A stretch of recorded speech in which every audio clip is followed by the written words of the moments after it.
आगे बढ़ेंगे और आपको बताते हैं पाकिस्तानी अखबार फरोश ने फ्रांस का आला सिविल एजाज हासिल कर लिया।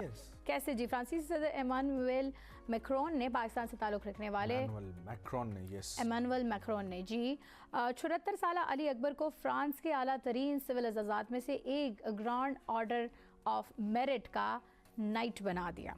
अली अकबर गुज़श्ता 50 बरस से पेरिस के तारीख़ी लातीनी क्वार्टर में कैफ़े टेरेसेस पर अखबारात फ़रोख्त करते आ रहे हैं और मकामी लोगों में बेहद मकबूल हैं। और आप ये देख सकते हैं कि ये कैफ़े में ही मौजूद हैं और ये जा रहे हैं, तो मतलब एक छोटे से उसकी आई थिंक इतनी कोई ख्वाहिशात भी नहीं होगी कि मुझे एक अवार्ड के लिए इवन नॉमिनेट भी किया जाएगा, लेकिन उनको नॉमिनेशन तो क्या, उनको अवार्ड याफ्ता का अब टाइटल मिल गया है। एग्जैक्टली जी। सो अली अकबर गुज़िश्ता 50 बरस से पेरिस के तारीख़ी लातीनी क्वार्टर में मौजूद हैं और रावलपिंडी से ताल्लुक़ रखने वाले अली अकबर 1973 में पाकिस्तान से फ़्रांस गए थे।